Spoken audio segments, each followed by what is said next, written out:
A los que hoy los que son protagonistas de este evento, ¿no? Los que van a poder realmente darnos su visión de cómo fue aquello y de por qué estamos hoy aquí, ¿no? Y de qué Europa tenemos hoy y qué Europa queremos para el futuro. Quiero agradecer especialmente a don Enrique Barón, a don José María Gil Robles y a don Josep Borrell su presencia hoy aquí entre nosotros, ¿no? Y es un privilegio para nosotros ser testigos de sus reflexiones, dado el importante papel que han tenido los tres en la construcción de esta Europa que tenemos hoy, la Europa del siglo XXI.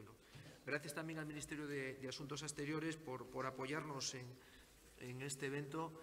Gracias especialmente junto al Director General de Coordinación de Mercado Interior y otras políticas comunitarias, por apoyarnos al Ministerio. No solamente tenemos una amplia agenda de colaboración con el Ministerio de Asuntos Exteriores, lógicamente para nuestra labor también de cooperación en el exterior, también con el ámbito iberoamericano, y le agradecemos realmente en el día de hoy su presencia. También agradecerle al Director General de Coordinación de Políticas de Discapacidad, don Borja Fanjul, que nos acompañe hoy.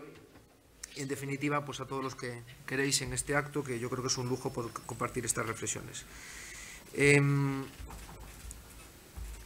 Decía que los tres ponentes que luego moderará José Manuel Huesa, los tres han sido presidentes de una institución tan importante como el Parlamento Europeo, en distintos momentos de la historia, ¿no? Y los tres han sido actores y testigos de la evaluación europea.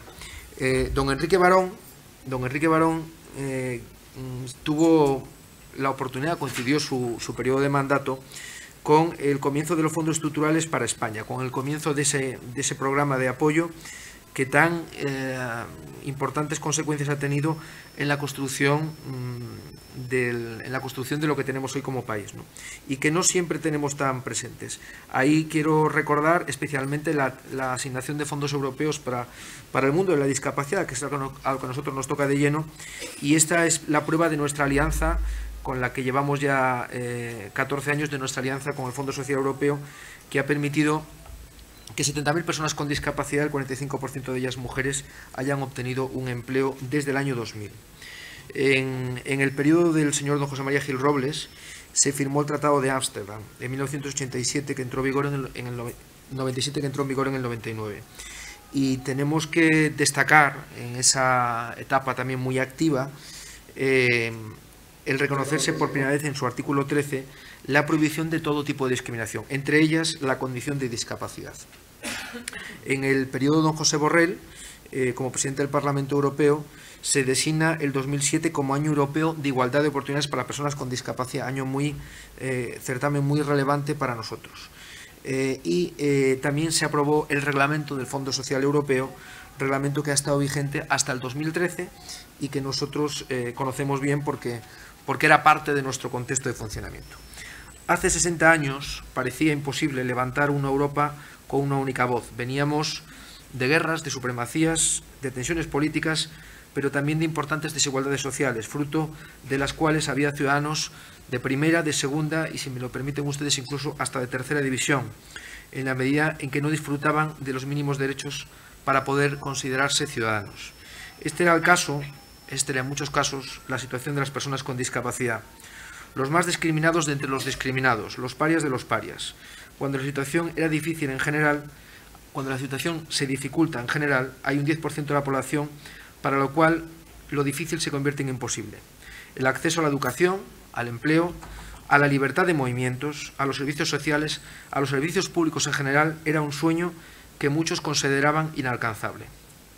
Hoy, 60 años más tarde, lamentablemente no podemos afirmar que los problemas para los 80 millones de ciudadanos europeos con discapacidad más sus familias estén resueltos.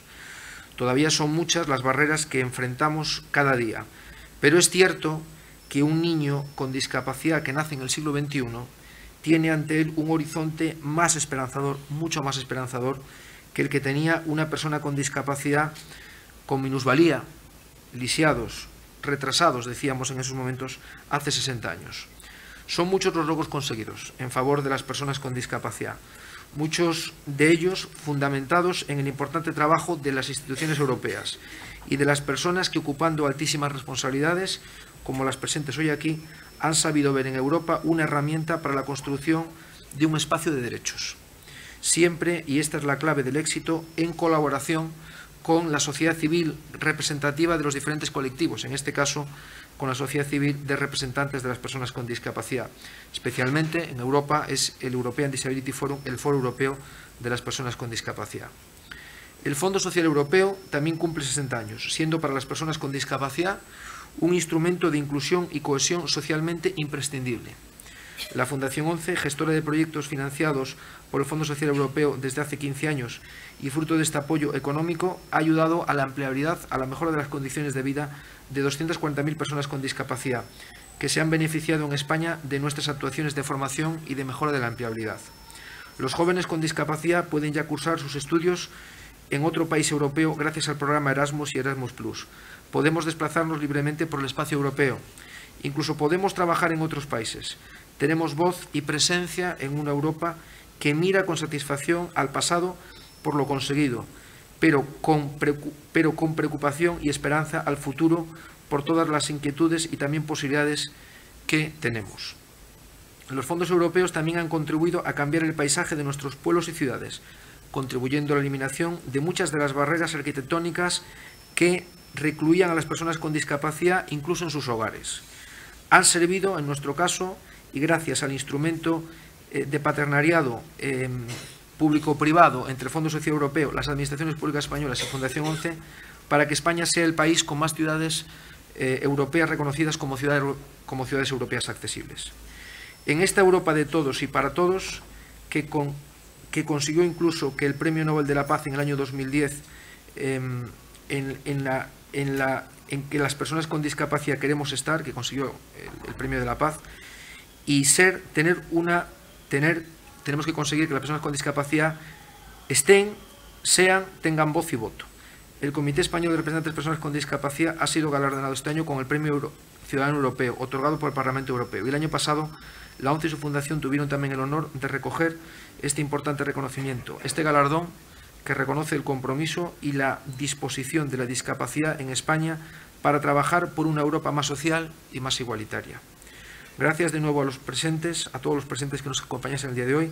Gracias por acompañarnos, gracias por estar aquí, gracias por haber contribuido, especialmente los ponentes hoy son testigos privilegiados de ello, gracias por haber construido una Europa de hoy y los pilares de la Europa en la que queremos vivir en el futuro. Muchísimas gracias.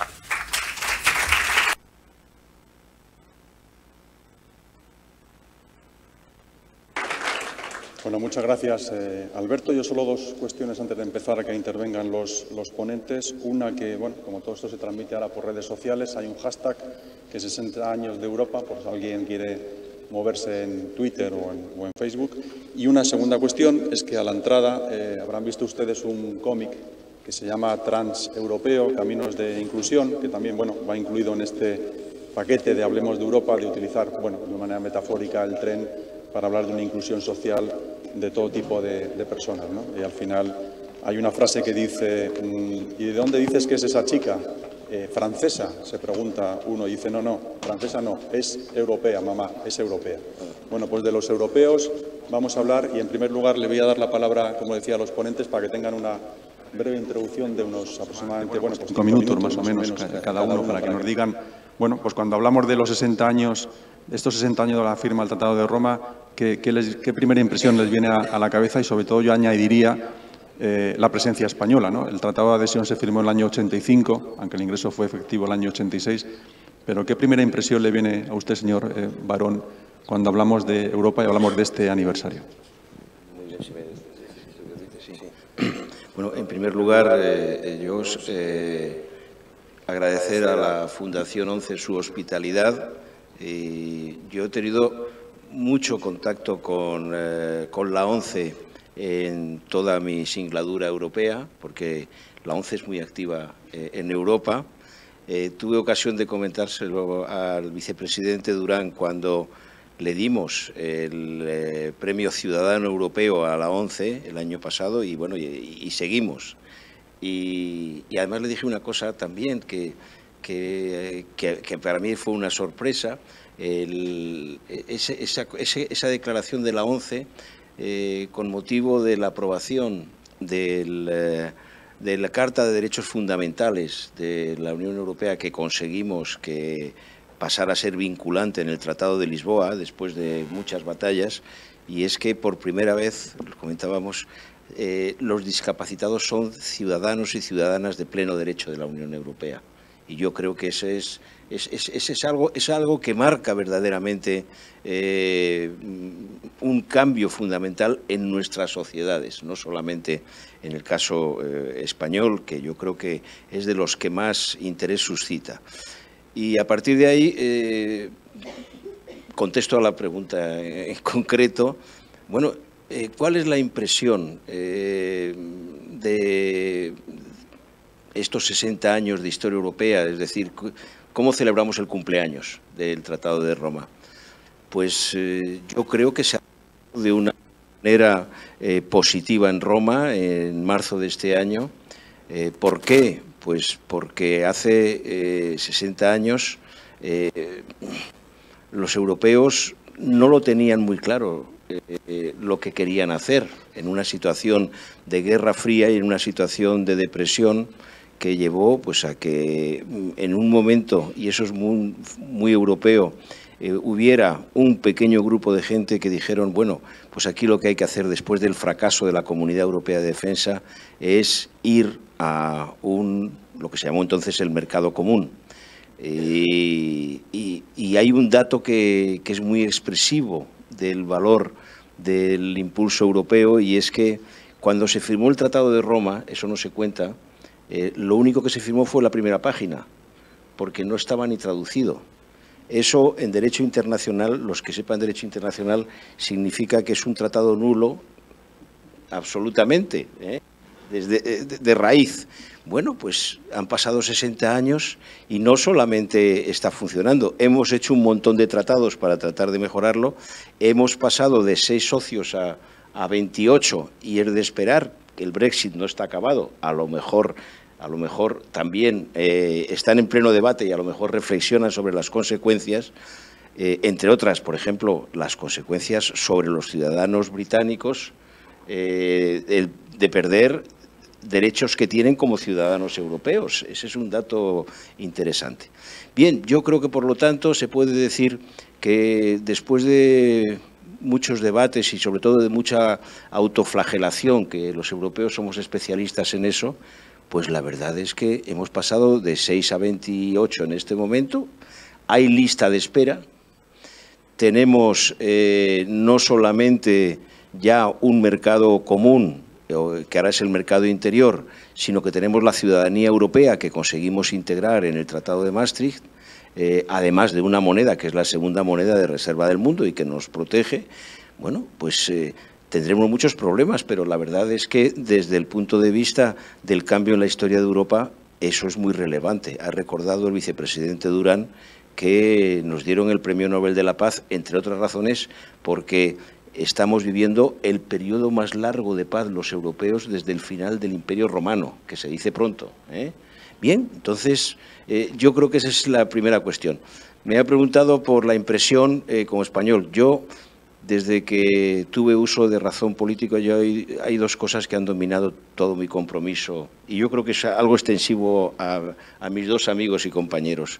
Nosotros queríamos una España democrática, y el Pacto del 78, que está vigente todavía, es la expresión, ¿no?, la Constitución española, y luego, a partir de ahí, poder entrar en Europa con protagonismo y pisando fuerte. Y eso es lo que conseguimos hacer en 1986. Yo tuve el honor de formar parte del gobierno español que concluyó las negociaciones, y me presenté voluntario para ir a Europa, en una época en la que decían, bueno, los políticos que se van a Europa se van a un cementerio de elefantes. La verdad es que eso sí nos ha dado una cierta longevidad a todos. Pero bueno, esto... yo creo que España sigue siendo un componente muy importante de la construcción europea. Nosotros no solo buscábamos el plan Marshall, que no tuvimos, y los fondos que ha recordado también el vicepresidente Durán, y que conseguimos duplicar por 2 veces, aparte de introducir el programa Erasmus, en el que combatimos también. Bien, esto yo creo que sigue siendo el sitio donde España tiene que estar y, sobre todo, tiene que construir su futuro. Y para acabar y no ser muy largo, recuerdo una cosa, y es que en este momento en el Parlamento Europeo, en su sede de Estrasburgo, se está celebrando el debate sobre el Estado de la Unión. El presidente Juncker está debatiendo con los parlamentarios después de la presentación. He tenido la oportunidad de leer su discurso y de verlo en parte. Creo que hay algunos elementos que merece la pena que los mencionemos. El primero es, desde el punto de vista social, el actualizar el compromiso constitucional, que es la Carta de Derechos Fundamentales, con el pilar de derechos sociales europeos, que incluye sobre todo esas medidas que expondrá mejor que yo José María Gil Robles sobre la eliminación de discriminaciones y sobre el tratamiento correcto y justo de trabajadores y trabajadoras y sobre todo de integración de la juventud, que creo que son desafíos absolutamente fundamentales para salir de la crisis. Y estos son los comentarios que quería hacer. Gracias.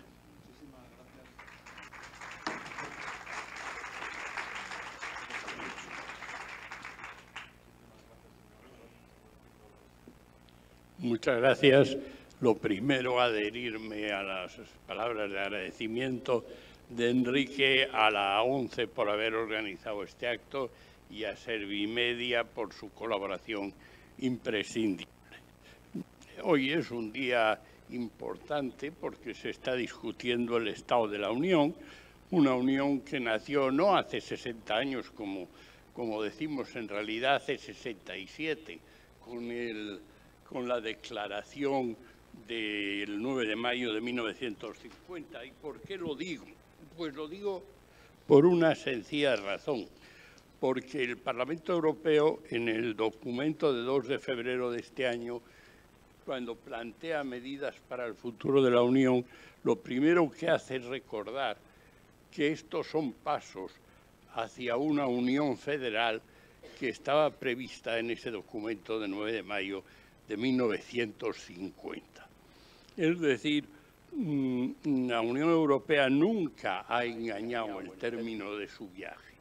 Y si algunos han querido autoengañarse o engañar a sus ciudadanos, como fueron en algunos momentos los británicos, y ahora se desengañan, la culpa es de ellos. Pero realmente los europeístas y los ciudadanos europeos han sabido siempre hacia dónde nos dirigimos, hacia una unión federal. ¿Y por qué nos dirigimos hacia una unión federal? Porque eso ha sido indispensable para mantener la independencia europea. Yo creo que merece la pena situarnos en el panorama mundial.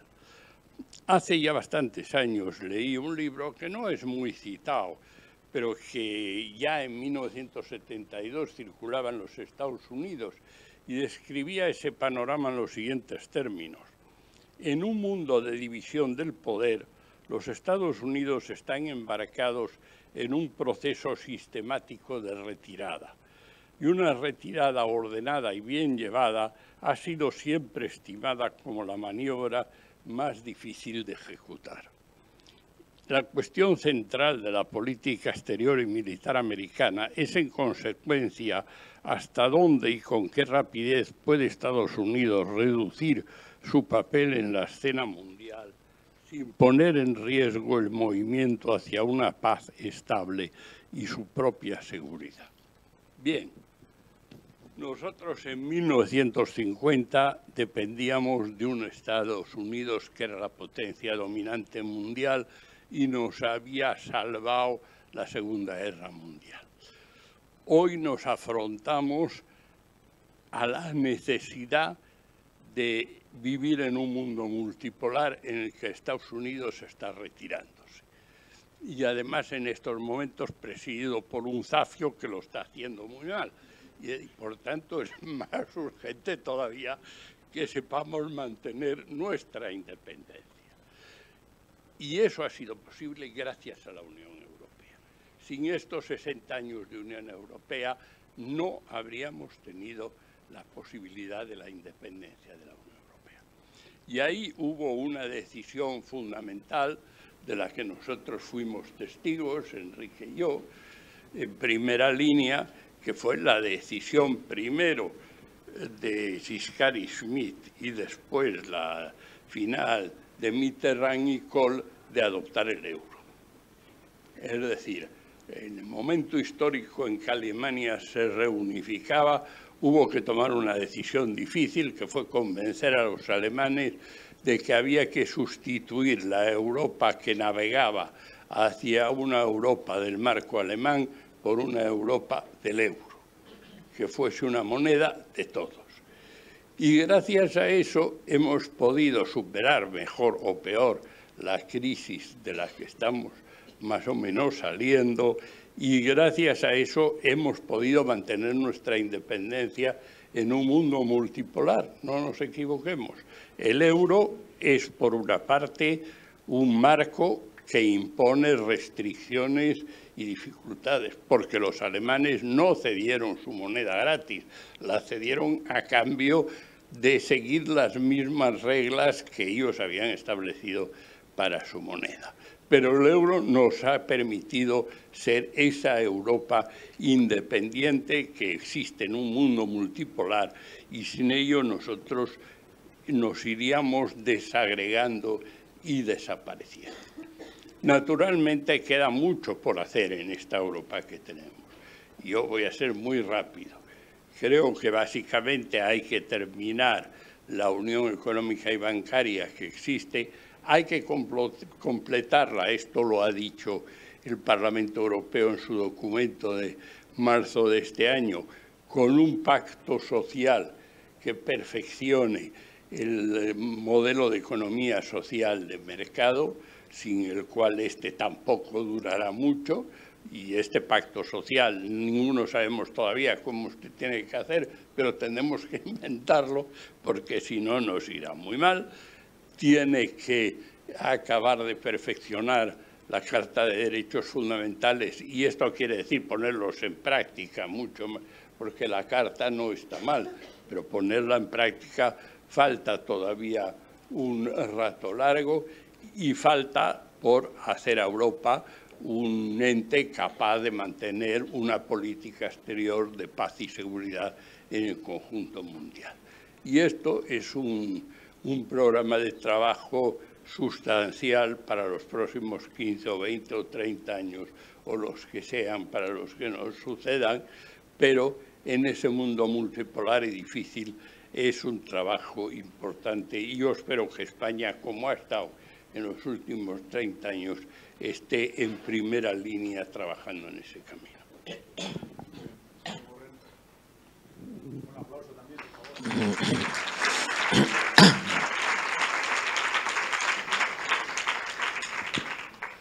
Yo también me sumo a los agradecimientos, sobre todo a los que están aquí. Ustedes, muchas gracias por su atención, gracias a los organizadores y gracias a mis compañeros porque han hecho ya una descripción extremadamente completa de lo que han significado estos 60 años. Yo me limitaré a añadir algún toque desde mi experiencia personal, cuando ellos, especialmente Quique, estaba en Europa, yo estaba en España, en el gobierno, administrando esos fondos estructurales. Y fui testigo de la regadera europea, es decir, de cómo... Gestor, sí, me tocaba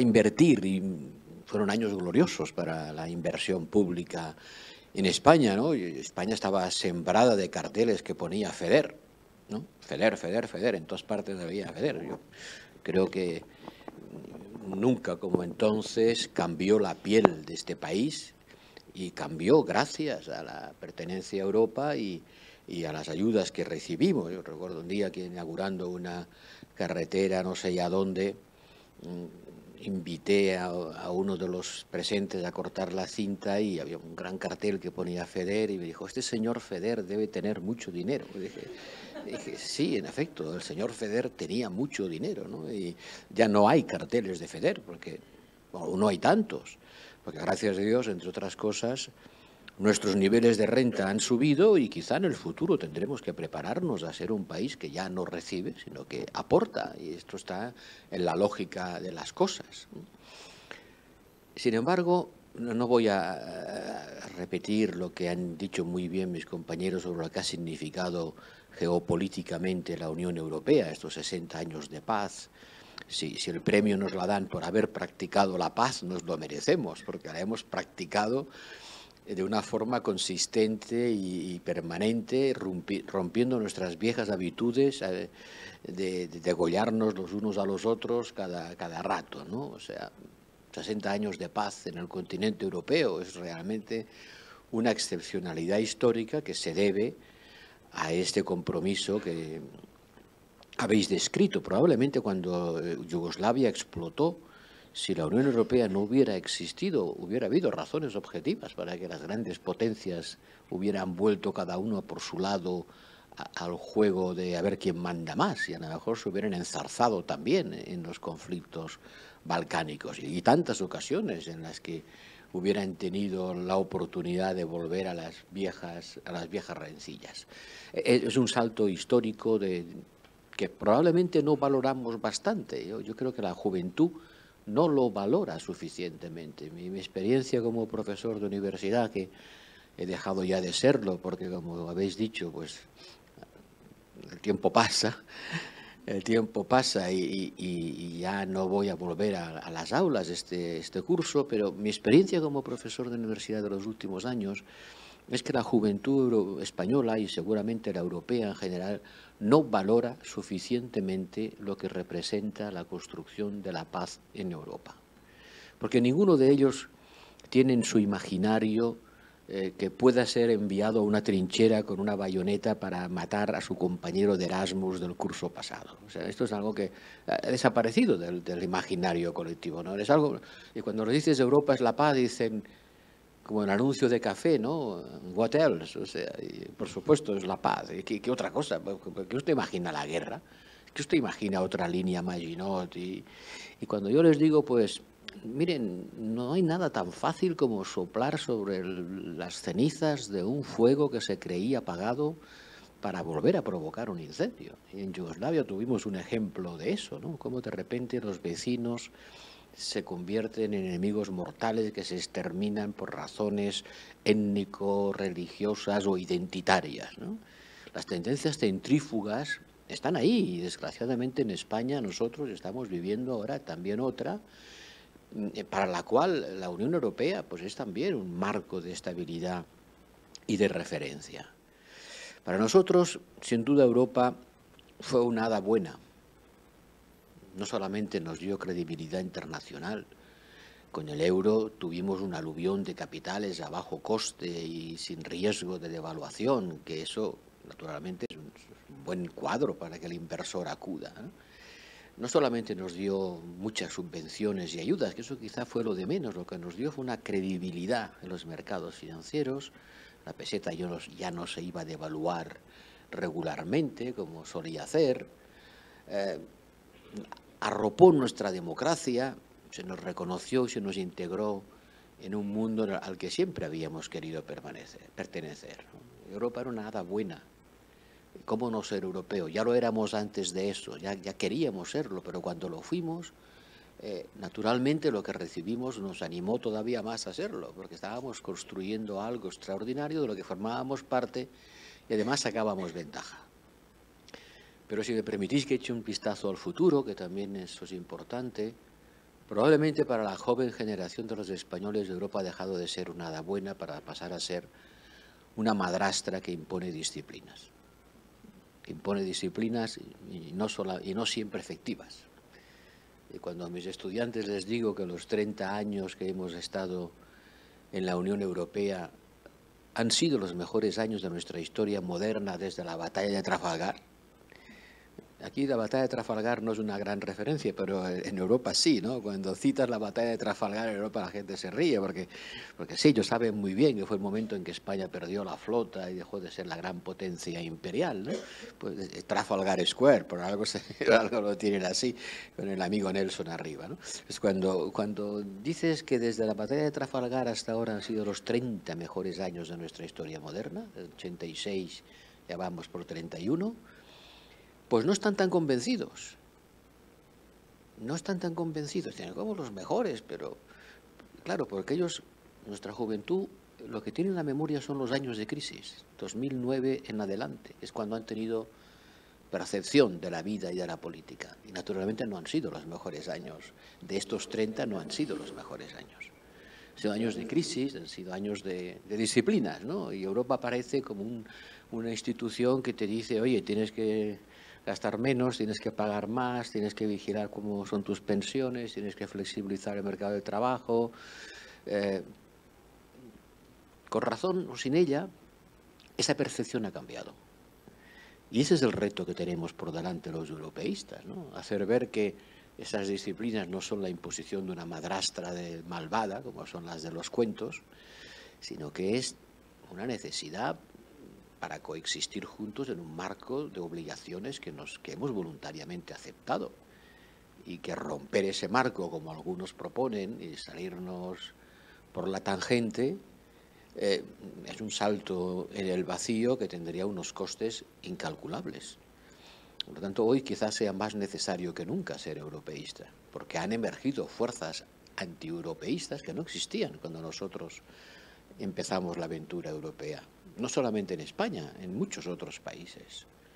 Y la unión hoy es algo que no recibe quizá la unanimidad con la que se hizo el Tratado de Roma, en el que los ingleses no quisieron estar, ¿no? Asomaron la cabeza por Messina y cuando vieron de aquí va aquello dijeron, no, esto no, nos vamos. Luego volvieron y ahora se van otra vez.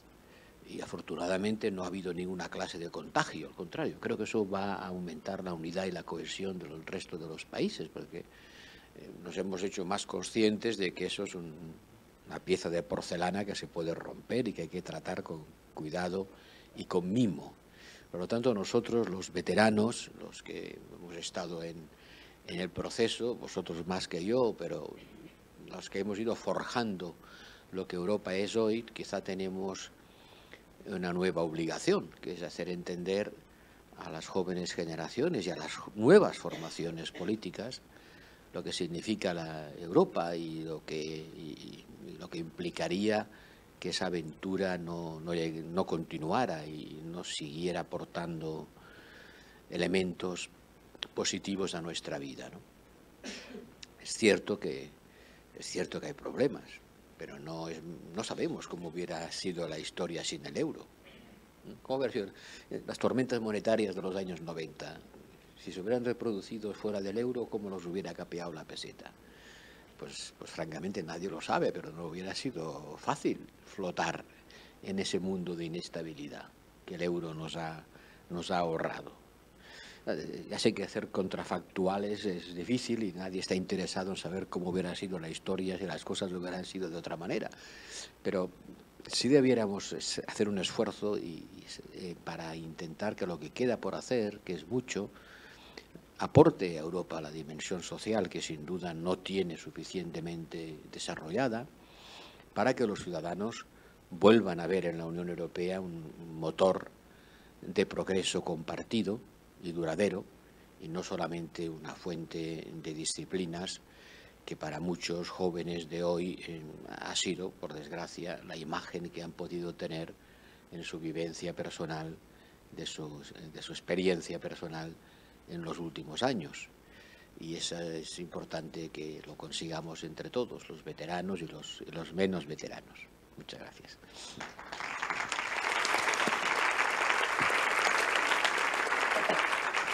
Bueno, muchas gracias a los... Hacer una pregunta.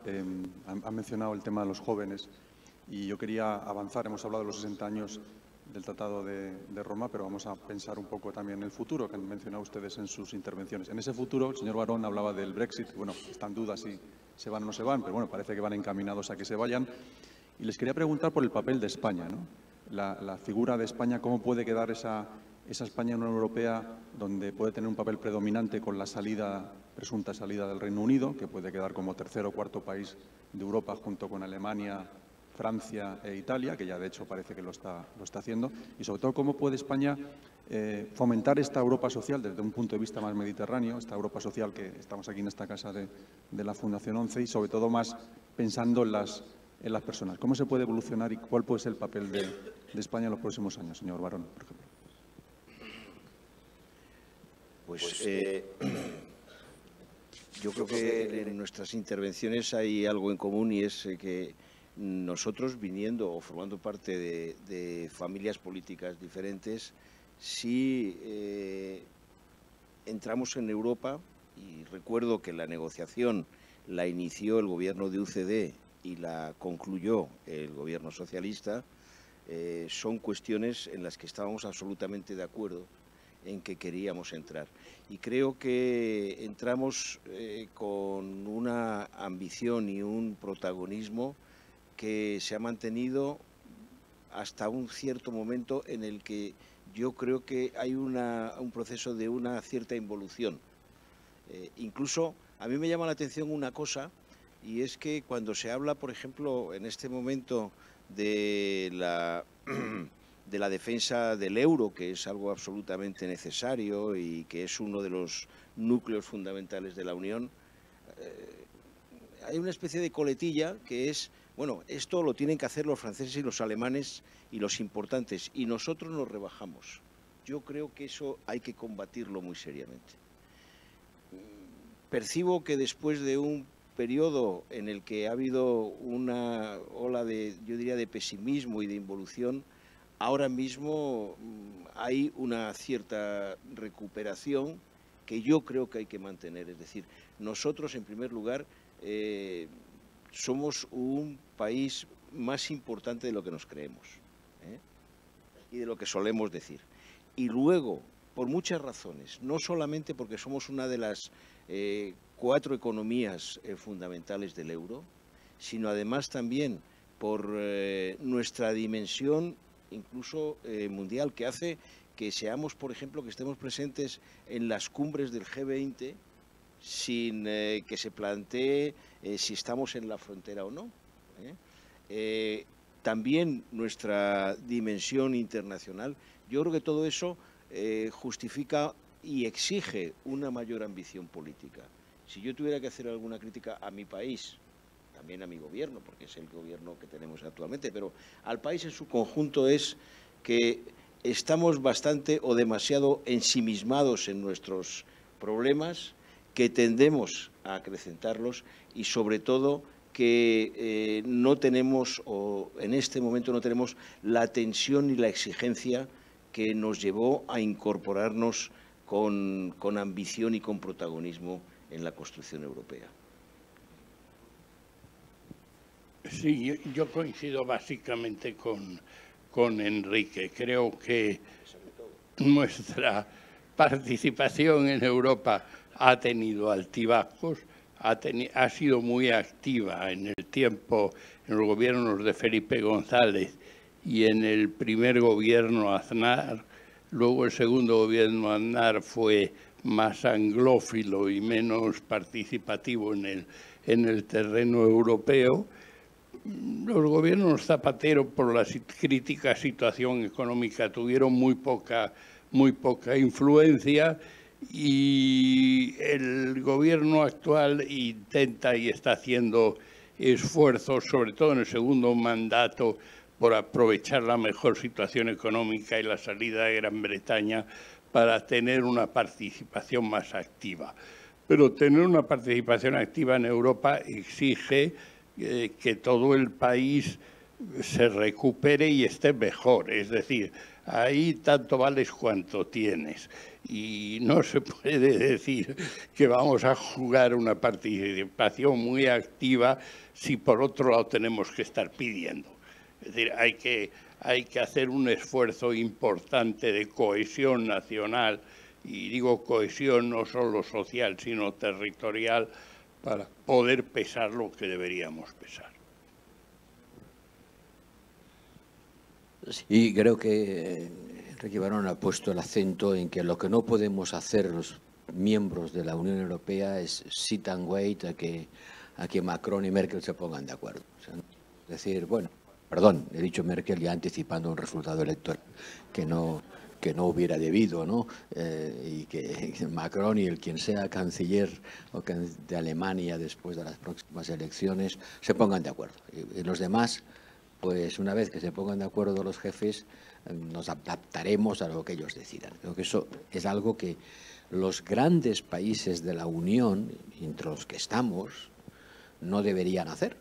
Los grandes países, estoy pensando los grandes y los menos grandes en superficie y en población, pero importantes políticamente, no deberían hacer.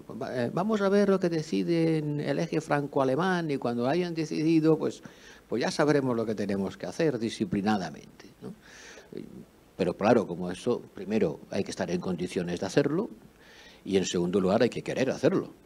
Y es verdad que en este momento o hasta ahora nuestras condiciones eran frágiles y no es una crítica, o no se lo tomen como una crítica, sino como una constatación de que probablemente tampoco ha sido nuestra prioridad. O sea, no hemos jugado el papel que hubiéramos podido. Hubo un intento cuando llegó Hollande.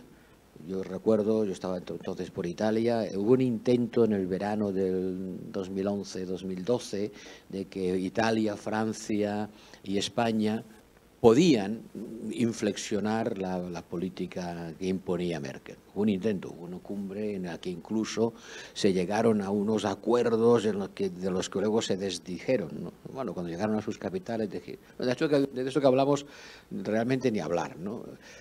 Pero hubo un intento de que otros países que tienen otras circunstancias fueran tomados en cuenta a la hora de decidir las políticas europeas que luego las sufrimos todos.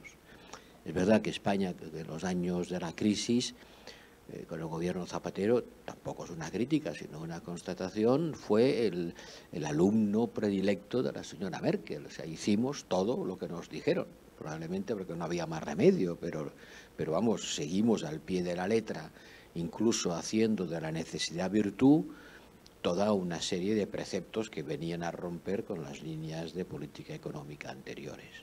Y después nos quedamos pues en la situación en la que está alguien que necesita ayuda y es difícil que imponga nada. Pero ahora que vamos mejor, que ya no estamos bajo estrecha vigilancia, que nuestras magnitudes macroeconómicas mejoran, y ahora que se va a decidir de qué manera se va a completar la unión monetaria, económica y monetaria, España tendría que hacer oír su voz, porque no es seguro que lo que convenga a Francia y a Alemania nos convenga también a nosotros. Ese pacto franco-alemán lo harán los franco-alemanes de acuerdo con sus intereses y su concepción de Europa, pero no es seguro que eso sea lo que a nosotros nos convenga. Nuestra voz tiene que ser tomada en consideración y ahora estamos en mejores condiciones que en el trágico verano del 2011, cuando reformamos la Constitución y lo que hubiera hecho falta, porque no estábamos en condiciones. Pero recordar que cuando Merkel dijo que quería reformas constitucionales para que fuera la Constitución, la ley de leyes, el máximo ordenamiento jurídico, el que recogiera la disciplina presupuestaria, Finlandia dijo no. Finlandia dijo no, yo mi Constitución no la toco. Mi Constitución no la voy a cambiar que usted quiera. Y se negó. Y si os fijáis, la última redacción del tratado no dice que las normas presupuestarias que limitan el déficit deban ser de rango constitucional. Dice que deberán ser prioritariamente de orden constitucional. Y lo de prioritariamente fue una exigencia de Finlandia para, a continuación, no modificar su Constitución. Cosa que no pudimos hacer nosotros. Pero claro, Finlandia no estaba de rodillas delante de sus acreedores, ¿no? Y ahora que España empieza a estar en una posición en la que puede hablar, debe hablar. debe intervenir con mucho más presencia, energía y consistencia de lo que lo hemos hecho hasta ahora. Muy bien, pues muchísimas gracias. Hablando de voces, ya que han venido ustedes aquí, están con nosotros. Quien quiera hacer alguna pregunta, que levante la mano y ¿alguien que preguntar o sigo preguntando yo? ¿No hay nadie que quiera preguntar? Bueno, pues vamos a seguir entonces con la situación de Europa. Perdónenme pero tengo que preguntarles, soy periodista, pertenecemos a Ser y Media, que ha organizado esto, y antes de entrar en temas más concretos, hay un tema que nos preocupa a España, que es el tema de Cataluña. Entonces, ¿cómo afrontan unos europeístas la situación de Cataluña en estos momentos y cómo se está afrontando desde el Estado español? Bueno, el señor Borrell ha escrito hasta un libro, pero... No, yo le pediría a Pep Borrell que hablara porque, bueno, Pep es catalán, no de la Cataluña pirenaica y profunda, ¿eh? Si puedo decirlo, él, bueno, que dicen los catalanes y tal, él es hijo de una panadera de la Pobla de Segur. Sí, bueno, y que hizo la carrera con mucho esfuerzo, y es una persona que yo creo que en este momento está teniendo una posición muy digna y muy difícil, defendiendo a Cataluña y defendiendo a España. Y me parece que eso hay que reconocerlo y decirlo públicamente. Y por eso yo creo que antes de que hablemos los madrileños, yo le invitaría a Pepe a que, en este caso, en fin, rompiera el fuego. Bueno, yo quiero agradecer aquí que sus palabras, que demuestran nuestro común afecto. Es verdad, yo soy catalán y nunca he entendido eso de que estoy muy orgulloso de ser de tal sitio, ¿no? Uno puede estar orgulloso de lo que ha hecho, pero de aquello que no escogió, yo no escogí nacer allí. Estoy muy orgulloso de ser chino. Bueno, pues será porque nació en China, pero usted no escogió nacer en China. O sea que, pero sí, me siento muy catalán. No me lo reconocen. Yo recuerdo un día que Pujol me dijo, en las primarias del año 98, me dijo, usted no es catalán, usted nascut a Cataluña. Y fijaros la diferencia, ¿no? O sea, él consideraba que yo no era... Yo era entonces candidato a la presidencia del gobierno y me dijo, nunca, mai en España aceptarà la gent tindre un presidente del gobierno catalán. ¿Entiende? No pierde usted el tiempo, nunca lo conseguirá.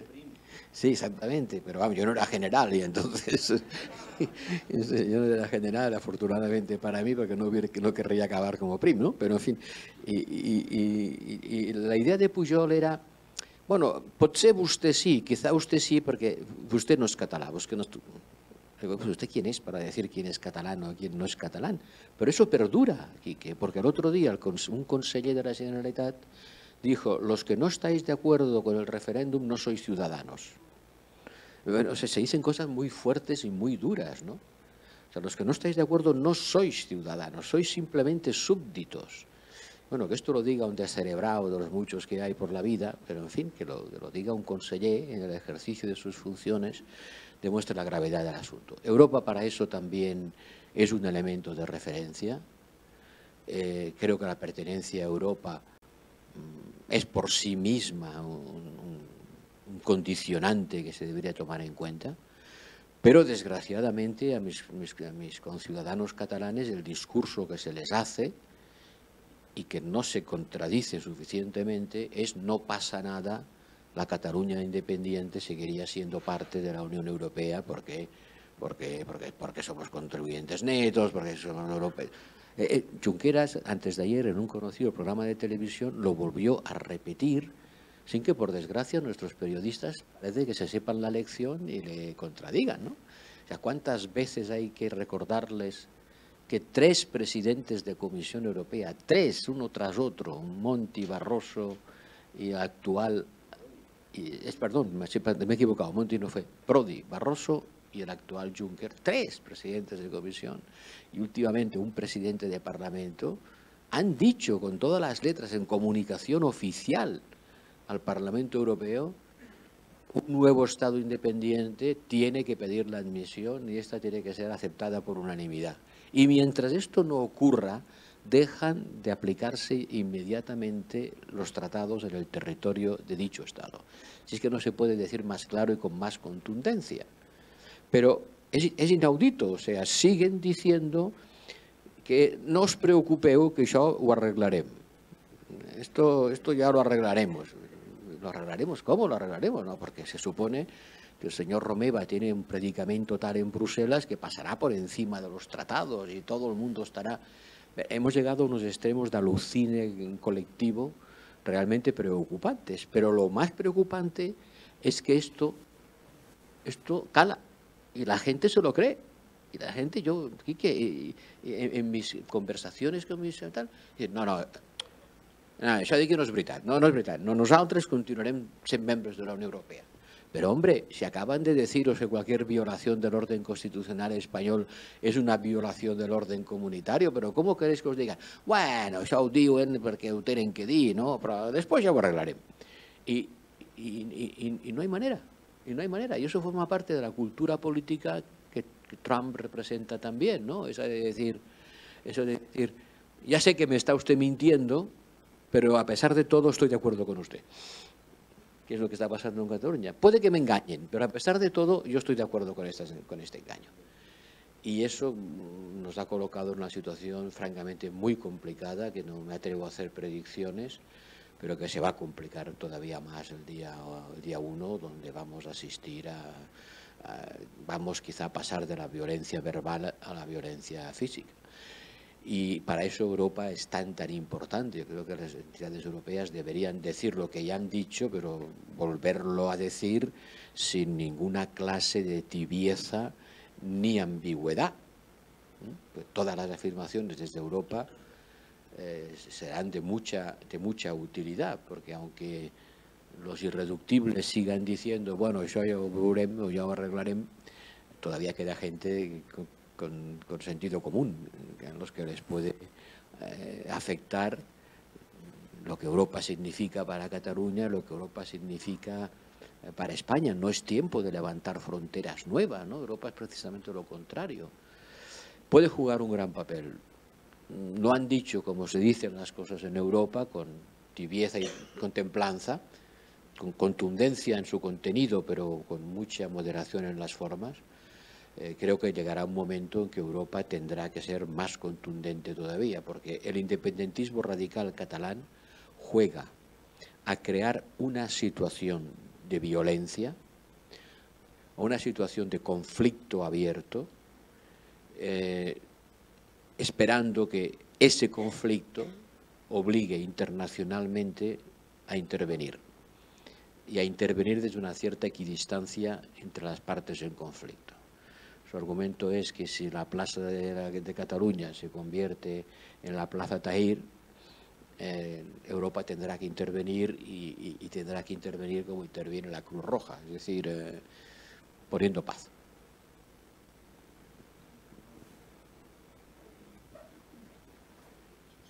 Bueno, yo tengo muy poco que añadir al análisis que ha hecho Josep.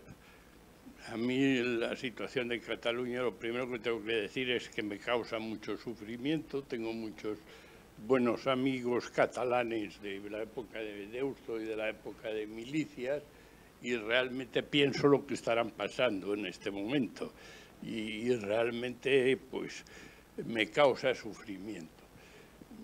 La Europa de las regiones se vivió con una cierta alegría hasta el estallido de Yugoslavia. Cuando se produjo el estallido de Yugoslavia, los europeos se dieron cuenta en general que ese juego al final terminaba muy mal, con mucho sufrimiento, como hemos visto en Yugoslavia, y por desgracia yo me temo que, bueno, la solución en Cataluña no será, gracias a Dios, de tanta sangre, pero una cierta dosis de violencia me parece que va a haber. Es decir, que va a haber quien se empeñe en votar y va a haber que impedírselo por la fuerza. Y esto parece difícilmente evitable, y esto es una cierta dosis de violencia que siempre es lamentable. Pero bueno, hacer cumplir la ley es algo sin lo cual no podríamos vivir en ningún sitio.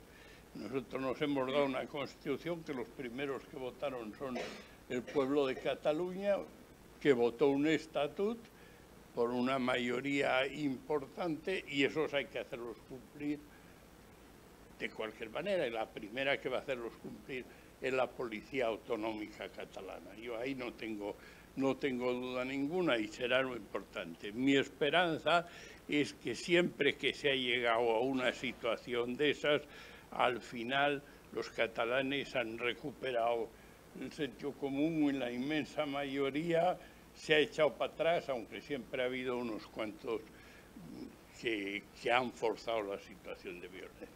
Es mi esperanza, pero en fin.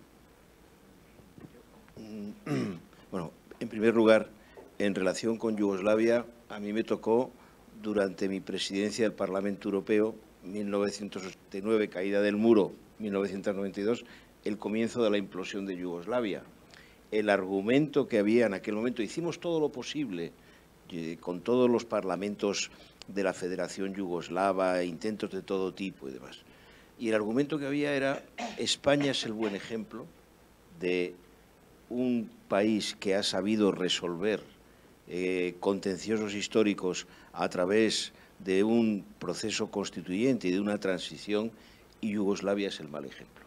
Y yo creo que hay que recordar una cosa que no se dice, porque uno de los argumentos de los independentistas es que el Tribunal Constitucional falló en contra de la reforma del Estatuto, pero en la Constitución, la comunidad autónoma que más votó a favor de la Constitución fue Cataluña, y el Estatuto de Autonomía no lo impuso Madrid, lo hicieron precisamente los parlamentarios catalanes, muchos de ellos exiliados políticos, gente que había estado en la cárcel.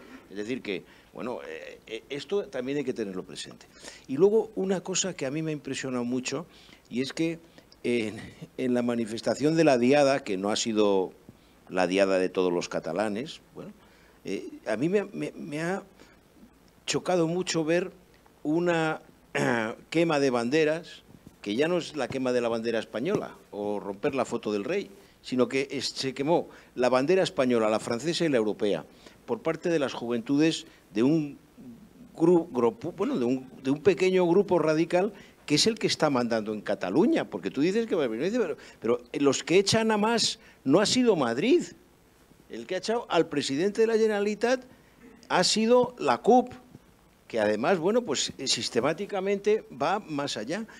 Me parece muy relevante, o sea, que en este momento, y ya ha habido protestas del gobierno francés, concretamente en relación con esa quema, bueno, es que en la Europa de hoy, verdaderamente, yo creo que es la primera vez que se quema una bandera europea, o sea, lo cual significa que Europa es importante, ¿no?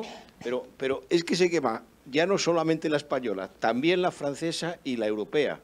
Y yo no creo que quemen euros, si queman serán fotocopias, pero seguramente también harán un número de ese tipo. O sea, yo comparto tu preocupación por el intento o la escalada de provocación, pero en todo caso yo sí creo que hay un elemento que los españoles sí hemos aprendido de nuestra historia, y es que por primera vez tenemos una Constitución que podemos reformar y podemos salir de esta debatiendo y trabajando entre todos. O sea, yo creo que ese espíritu hay que mantenerlo. Muy bien, pues recuperando una frase del señor Barro, que comentaba que hoy se estaba celebrando el debate del Estado de la Unión con Juncker interviniendo, usted ha dicho que había que desarrollar los derechos sociales y incrementar el trabajo, la eliminación de la discriminación y de la integración social. Como estamos en este foro, ¿cómo se puede conseguir que esa Europa avance en ese camino, que ha conseguido muchísimas cosas, pero cómo se puede conseguir una Europa todavía más social y, sobre todo, evitar un peligro de que la Europa social decaiga? Bueno, ahí, en relación con el completar la unión económica y monetaria, en primer lugar, está el añadir esa dimensión social, pero concretamente sabiendo una cosa, y es que la Unión Europea no tiene una competencia social generalizada. Sí puede hacer mucho a través del artículo de la lucha contra la discriminación. ¿Qué es lo que le dijo la señora Merkel a Trump al día siguiente de su elección. Le recitó el artículo 2 del Tratado de Lisboa.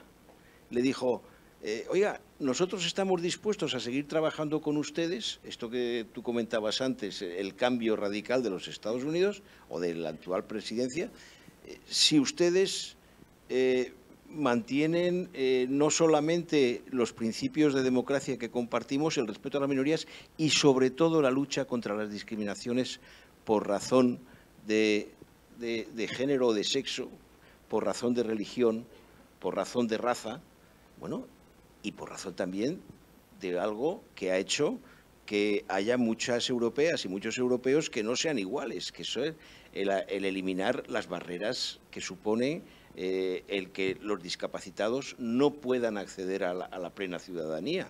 Y eso sí forma parte, no del, diríamos, de un poder central europeo, sí es algo que a través de la afirmación de ese pilar social, que es lo que plantea hoy Juncker como desarrollo de la Carta de Derechos Fundamentales, y con una política transversal, es decir, que una política que se aplica tanto a lo educativo, a lo formativo, como al acceso al trabajo, a mí me parece que ese es un camino que hay que avanzar y que debe formar parte del diálogo social, porque no solamente se trata de hacer normas, también hay algo muy importante en donde entran el mundo empresarial, entran los sindicatos, entra también la sociedad civil organizada, y la ONCE es un caso muy significativo de eso. Bueno, que todo eso tiene que converger precisamente para salir de la crisis, tratando de recuperar lo que se ha perdido y mejorando. Y me parece que esa es la línea que hay que seguir. Sí, yo básicamente apoyo lo que dice Enrique. Europa será más social el día que los Estados se den cuenta de que necesitan que la Unión les ayude en muchas cosas. Y hasta ahora no se dan cuenta más que los más débiles. Los otros prefieren mantener su situación privilegiada. Y realmente esa conciencia tiene que extenderse. Y para ella yo creo que es básico lo que decía Enrique al final, la sociedad organizada. Los grupos organizados dentro de la sociedad europea tienen que hacer presión en Bruselas todo lo posible para que se vaya avanzando en todos esos sectores que todavía no están funcionando. A mí eso me parece básico. Sin duda, la debilidad de la dimensión social de la Unión es lo que hoy la hace más vulnerable a la crítica y lo que produce menos afecto. Pero esto fue querido por los gobiernos desde un principio. Lo social queda excluido, ¿no? Lo social no es competencia de la Unión, fue un acto perfectamente definido. La Unión ha ido haciendo cosas sociales como ha podido, y no ha hecho pocas, pero en el margen, porque sus competencias eran y siguen siendo limitadas. El día que los ciudadanos perciban que la Unión interviene directamente en los componentes básicos de su bienestar, la Unión tendrá otra dimensión. Y eso llegará, bueno, pues llegará en función de lo que los ciudadanos quieran. Y si los ciudadanos lo quieren, los gobiernos se tendrán que hacer eco de ellos. Pero cuando se habla de construir una Europa más social, la gente piensa en protección del desempleo, pensiones, lo que son los ejes vertebradores fundamentales, pues es evidente que hay muchos países reticentes a poner eso dentro de un marco común. Algunos porque lo tienen muy desarrollado y temen que van a tener que rebajar sus estándares, y otros porque temen que van a ser los que paguen el aumento de los estándares de los demás, ¿no? Pero el gran debate, por ejemplo, que hay ahora sobre si el seguro de desempleo, la cobertura del desempleo tiene que tener o no una dimensión europea. Es un debate que los académicos plantean y discuten y hacen propuestas. Bueno, realmente en Estados Unidos el seguro del desempleo es federal. Al parado de Arkansas no le paga su subsidio el estado de Arkansas, se lo paga una agencia federal. Bueno, y por eso el ciudadano de Arkansas tiene muy clara conciencia de que existe una estructura federal. si fuera el caso en Europa y el desempleo de los griegos tuviera que afectar a todos los ciudadanos, pues, y no solo a los griegos, pues seguramente nos lo tomaríamos más en serio, ¿no? Pero, en fin, quedan muchas millas por recorrer antes de llegar a eso. Si queremos construir una Europa política, habrá que pasar por estos elementos de integración, pero hoy por hoy están solamente en la mesa del debate académico. Tendrán que estar también en la mesa de las propuestas políticas. Ha mencionado usted la Constitución española, y la Constitución española del 78 no incluye el ingreso de España en la Unión Europea, por ejemplo, ¿no? ¿Habría que modificar de alguna manera también la Constitución en esta línea para integrar todo esto, que de lo que estamos hablando, de esta dimensión también social, toda esta dimensión europea? No se incluye, no se habla del euro tampoco. ¿Todo esto también habría que modificar la Constitución en esta línea? Ya sé que el debate de la Constitución, el melón de la Constitución es muy grande y hay que incluir muchas cosas, pero me refiero hasta en concreto. Sí, seguramente. No creo que en eso hubiese discrepancias, porque es reconocer la realidad, ¿no? Y adaptar nuestra norma a la realidad. La reforma de la Constitución tiene elementos mucho más polémicos que este. Si nos embarcamos en una reforma de la Constitución, habrá también que adaptar eso a su texto, nuestra realidad, a su texto, ¿no? Sin tampoco pretender trasladar a la Constitución los tratados europeos, que no hacen ninguna falta, pero sí, claro, reconocer que desde que la Constitución fue aprobada han ocurrido muchas cosas, entre ellas nuestra pertenencia a la Unión. Pero eso no se hará si no se hace en el contexto de una reforma de más profundidad que afecte a la estructura territorial del Estado.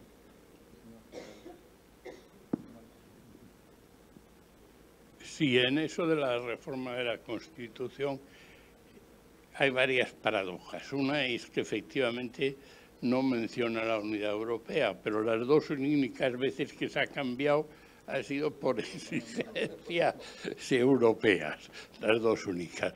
La segunda es que todos los partidos españoles dicen en este momento que sería bueno cambiar la Constitución. Unos con la boca más chica como el mío y otros con la boca más grande. Pero ninguno está de acuerdo en cuál es el cambio o no están completamente de acuerdo en qué es lo que hay que cambiar o en qué sentido hay que cambiarlo, lo cual, como el cambio constitucional requiere un grado de consenso muy fuerte después de que hicimos la experiencia del 78, pues lo hace realmente difícil y poco probable. Pero yo creo que uno de los que podía tener más consenso es precisamente la inclusión de la pertenencia a la Unión Europea, siempre que se hiciese en términos suficientemente generales para no querer imponer una línea determinada.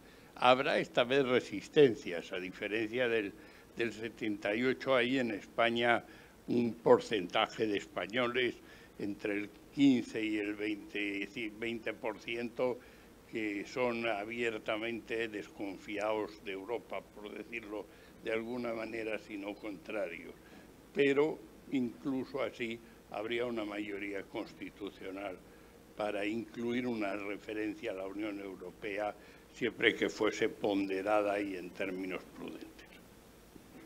Bueno, yo, en primer lugar, una explicación. Yo fui diputado constituyente, miembro de la Comisión Constitucional, y lo que pasó fue que estábamos tan de acuerdo en lo de Europa que el artículo 93 no lo discutimos. El artículo 93 es el que establece precisamente la prioridad del derecho europeo, y dejamos, como pasa a veces cuando en una casa se pone una toma por si se pone un radiador o un grifo, entonces lo dejamos preparado porque ya lo queríamos.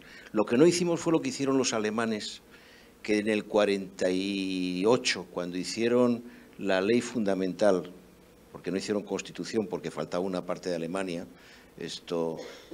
pusieron Europa en el prólogo en primer lugar. Eso forma parte también, bueno, pues de lo que fue, en cierto modo, ese propósito de la enmienda y ese cambio histórico. Dicho esto,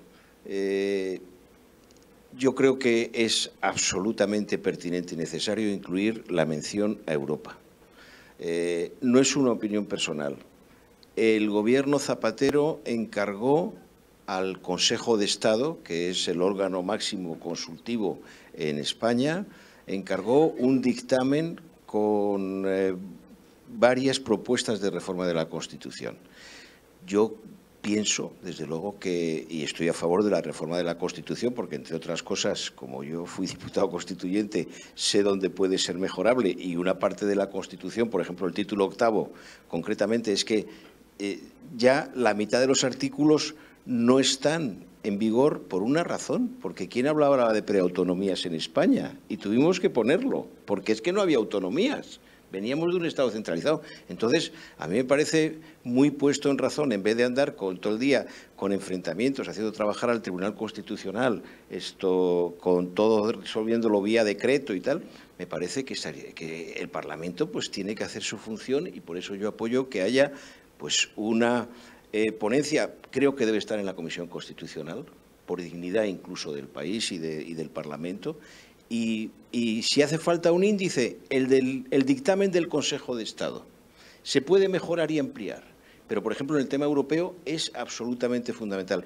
Y no es solo una mención de adhesión, de que queremos Europa, es que en este momento la mitad de las normas que hacemos en España, por lo menos, que hace nuestro Parlamento, vienen de una traslación, de una transposición del derecho comunitario, o están fuertemente influidas, es decir, que forma parte también de nuestro derecho. Y además porque nosotros queremos decir que pertenecemos a la Unión Europea y nos sentimos orgullosos de ello. Entonces, simplemente recogiendo lo que dice ese dictamen, yo creo que no habría una gran polémica. En otros temas puede haberla más, pero hay una cosa, y es que siempre hablamos del consenso, pero el consenso es el fruto del disenso. El consenso es el resultado final, no es el principio, Porque hay algunas menciones que se hacen de la transición que parece que lo hicimos todo en plan compadre. No, allí había enfrentamientos muy dramáticos y muy radicales, y había, por ejemplo, mucha memoria de la guerra civil en situaciones personales. Eso en España, pero en Europa. Yo era el presidente del Parlamento Europeo el verano del 89. Pues había mucha gente que pensaba, como Mauriac, que decía, queremos tanto a Alemania que preferimos que haya dos. Sí, bueno, es que esa es la historia de Europa. Había mucha gente que había una presidenta del Parlamento Europeo, una mujer admirable, Simone Veil, que era diputada, que tenía el número en el brazo grabado, el número del campo de concentración. Pero es que eso es Europa. O sea, entonces, ahora mismo estamos en mucha mejor situación para poder, por primera vez desde la Constitución de Cádiz, para reformar nuestra Constitución que en el 78. Y es la primera vez que podríamos reformar una Constitución en serio. Pues manos a la obra. Y la gente que está cobrando, también los parlamentarios que trabajen. A mí me parece que eso es una cosa de lo más normal. Bueno. Muy bien, pues la verdad que ha sido, yo creo que muy interesante hablar de Europa este tiempo, y por ser puntuales y llegar a la hora que estábamos citados, la 1:30, porque además alguno tiene que irse de viaje. Muchísimas gracias a los tres por participar, a ustedes por venir, y a los intérpretes de la lengua de signos por también trabajar esta mañana. Muchísimas gracias a todos y hasta una próxima reunión que creo que merecerá la pena.